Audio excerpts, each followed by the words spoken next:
Well, thank you for joining us for the second half, which we call Next Up, where we talk to area leaders. And this week, we're so proud to welcome Dr. Art McCoy.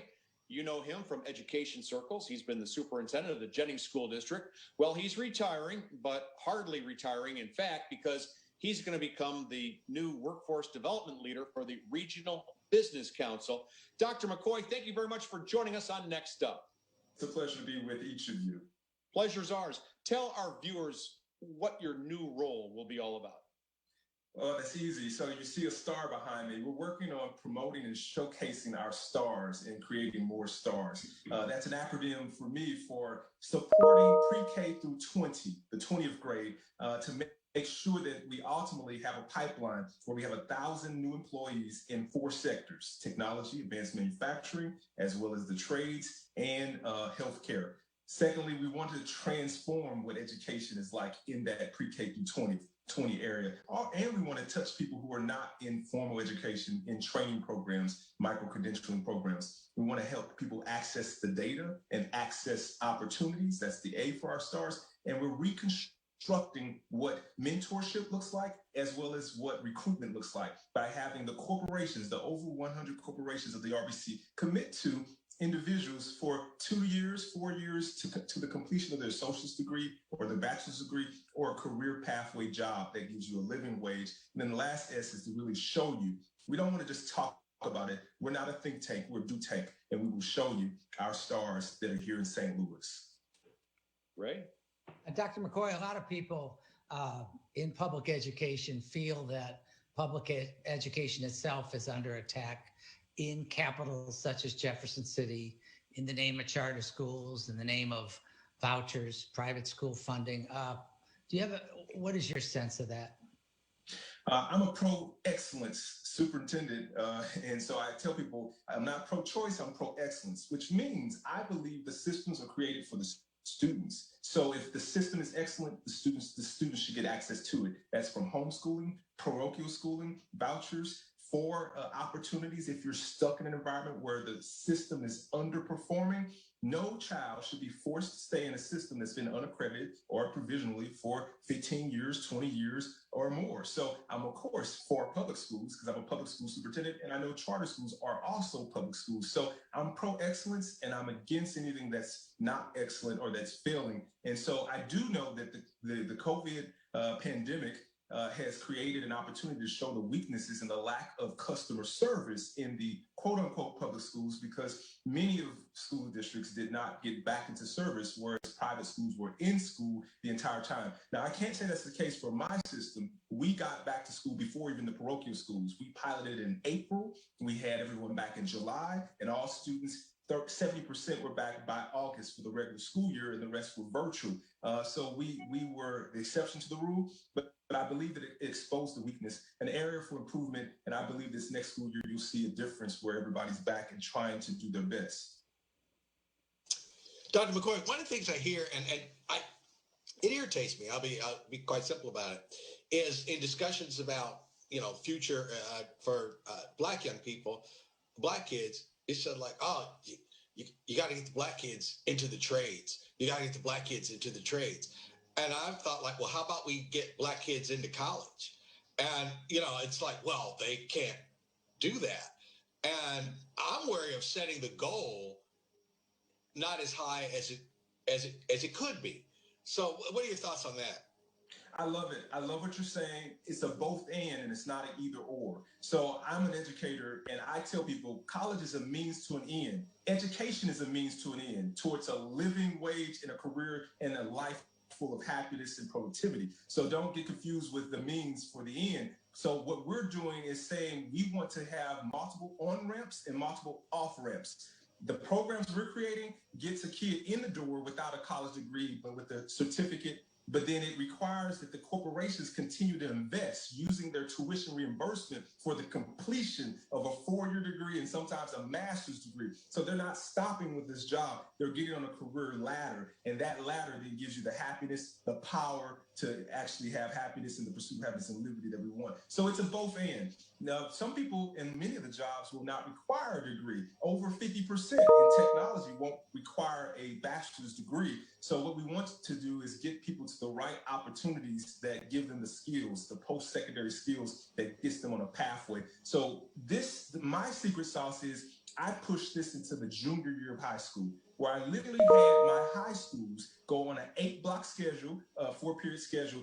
Kids got the 24 required credits by the time they were done with their junior year. And so, because if you take 8 classes a year and it's only 24 credits, that's 6 a year. Well, we did 8 a year, so they can get 32 credits. They had a whole year that allowed them to get work experience and college credit experiences. So every one of our kids could get 60 college credit hours at no cost due to the taxpayer dollars, or a year worth of insight and job experience, making $20 or more an hour. And that's the start. It's not the finish. So I agree. We need to look at higher education and get people on career ladders that then have industries support the continuation of the degree. That will also eliminate college debt. The debt is in the trillions, as we know, multiple trillions. And if you get the job pathway first and then have a focus for your career, you won't be a degree changer. And that's the goal, to be smarter, to go smart and create stars. We all stand in awe of educators who even, I mean, way before the pandemic were challenged in so many ways in the classrooms, having to be everything for so many children today. And I mean, not the least of which in terms of some of those challenges is just the available bandwidth, internet access, and that kind of thing. Missouri has actually committed to expanding the bandwidth and to make it more accessible for kids all over the state. How important is that, Dr. McCoy? And are you happy with any progress that you have seen to this point?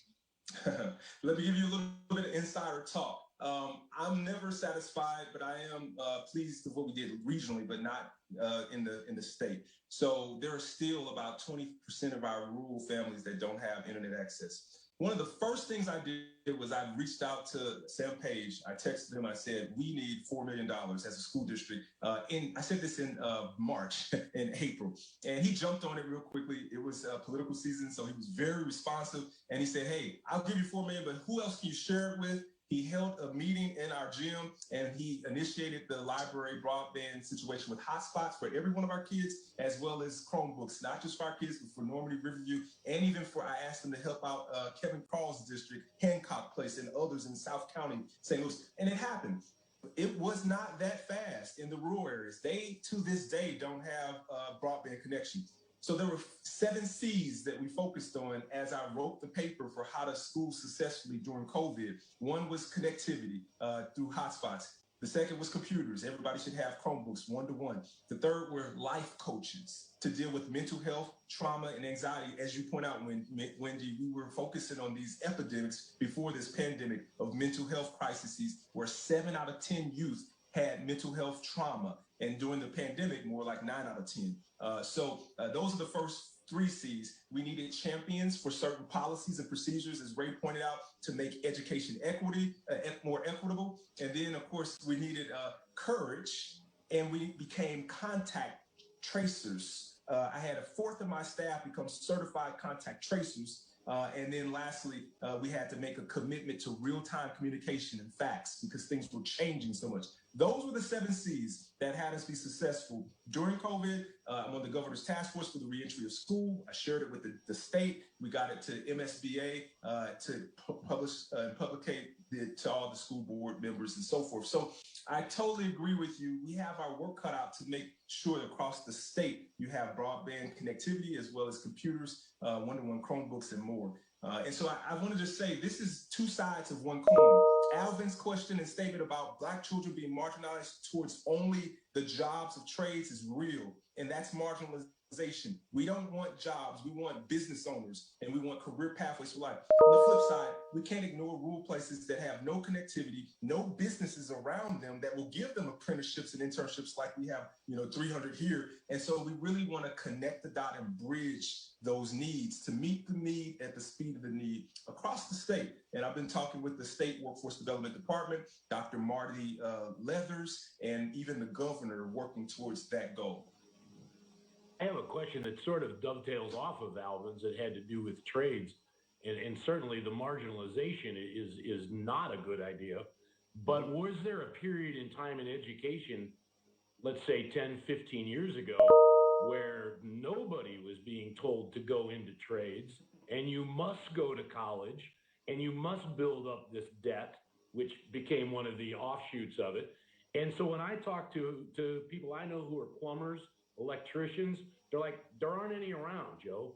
You know, I mean, so I would hate to see it marginalized, but was there a time when success in education meant going to college and these jobs that are important and well-paying and can allow people to build up money to start their, I mean, you can own a plumbing company, but it helps to be a plumber first.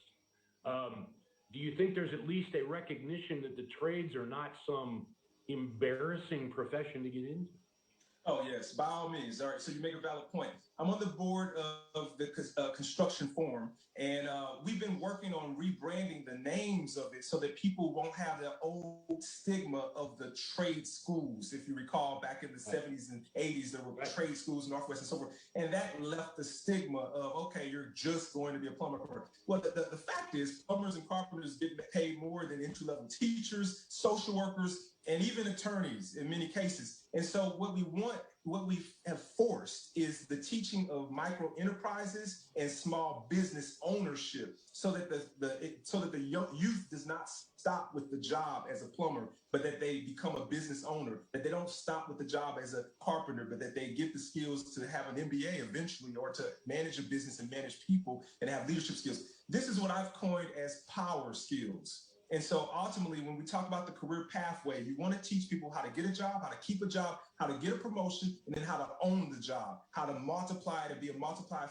factor for your family, your street, your block, your community. And so really, that is what we're teaching, the notions of a career ladder and power skills. Now, let's not get it twisted or confused. There are a lot of people who know that are really, to be frank, white, male, and have family members who are plumbers, partners, and contractors and owners of their own small businesses. And then they teach their young children, hey, take this job. It's not the start, or it's not the finish, it's the starting place. And then you're going to take over my business as a contractor, finishing people's basements and so forth. That's what we're trying to teach people that are in marginalized communities, about the ownership and the voice that you have and the power that you have to get a skill and then make it durable to anything that you're going to. Even if you don't stay a carpenter, you could become an advanced manufacturer, then work for Boeing, and then ultimately have that durable skill of leadership, of self-initiative, of really pushing through life skill and textbook skills. So it's a both and. We have to remarket the terms because most people don't think of all that when they hear the word trades. That's the issue. Right. Dr. McCoy, your new assignment is with the Regional Business Council, a group of medium-sized businesses in the greater St. Louis area. What do they tell you about their need for workers? Do they need workers? It's a great question. So for the past 7 years, I've been a superintendent of school districts of Jennings. We never had a list of what the need was that was fresh from industry. And I was on national committees trying to work on, well, what does industry need? And the speed of the need always went so fast that there was no documented list until I started working directly with industries. And that's what made them fall in love with me, and I fell in love with them. And we have lists that have been crafted of power skills, of which I call it power skills and not soft skills, because if you're from a middle class or upward family, then it's soft to you to be able to have 50 or 60,000 or more dollars a year, to show up on time, to be well dressed, to be well spoken.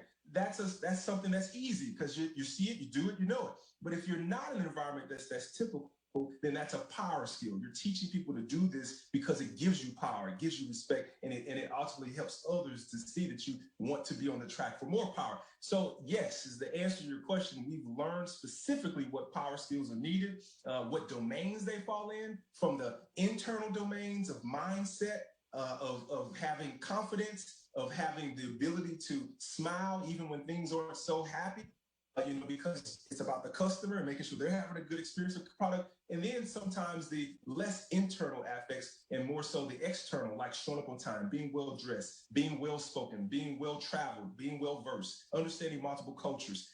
going down the list and understanding how to be a female thriving leader in a mostly male-dominated business industry, let's say like advanced manufacturing or like banking, for instance, how to persevere, what the unwritten rules, the hidden rules are, and what we need to change. So I've very craftily coined this, not DEI, but DIE, diversity, inclusion, and equity, because we die as a company, we die as a country, we die as communities if we don't do it right. And so what am I promoting? I'm promoting LIFE, which is a leadership institute for the future and focus on equity and engagement. And so in my roles, I do have the role of RBC champion of STL.works, but I also have the role of being a distinguished fellow for St. Louis University, their first distinguished fellow for the School of Education, and their third for the School for the Geospatial Research. The $50 million donation by Rick Singfield, where again, Robert Cardillo is the first fellow, the retired NGA CEO. Dennis Muhlenberg is the second fellow, the retired Boeing CEO, who's working on advanced manufacturing, and then Art McCoy is the third, working on training, workforce pathway development. I don't just want a pathway pipeline, I want a highway. And so we're putting together this workforce highway so that we can have more stars on that highway, and we can do it. My own life is a testimony to that. I mean, how can I retire at this age? It's because I started teaching at 18, and I've done 25 years, and I'm quote unquote free at 43 from the role, but not the goal. I'm retiring from the position, but not the mission. So I'm going to dedicate the rest of my working life towards really being authentic and really doing it in a way that's going to show those same kind of results for other young people. Right. Dr. McCoy, drawing right back to your education background, you made a reference to pre-K. There seems to be more controversy in recent years. There was a period in which it seemed like there was a consensus of the importance of early childhood education. There seems to be less of a consensus today, perhaps. I don't know really the source of it, but where do you come down on that? Is early childhood education and pre-K extremely important or overrated? It's as important as the air we breathe. It really is that important. It's the best investment any business person or parent can make into the life of a child. Let me give it to you from a sociological perspective. The mother's education level is about the middle to the ceiling of a child's education level. And that's been researched and just written for like longer than we've all been alive, the mother. So if you insert education at age 3 or 4, you change that trajectory, especially if the parent had a high school diploma only or did not graduate from high school. You then insert this level of language acquisition and math and counting, which is critical reasoning, that then sets the trajectory of that child towards a path that would be middle class or above, a college level or above, because the teacher of preschool is college level above. It prevents incarceration. It stops the 30 million word gap of 5-year-olds and not having access of words, 30 million words that middle class students do. It sets the ACT scores higher. It prevents even ACEs, adverse childhood experiences of trauma, abuse, neglect.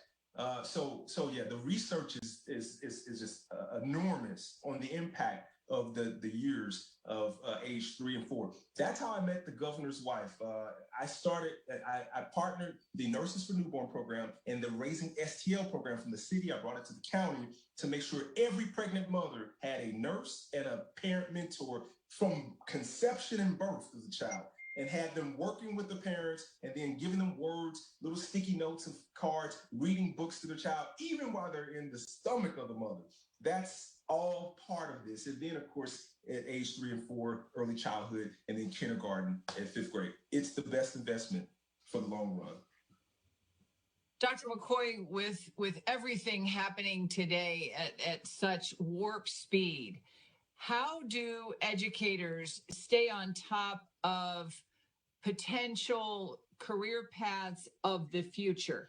You know, this week with the Colonial Pipeline, there's been a real emphasis on the importance of cybersecurity jobs.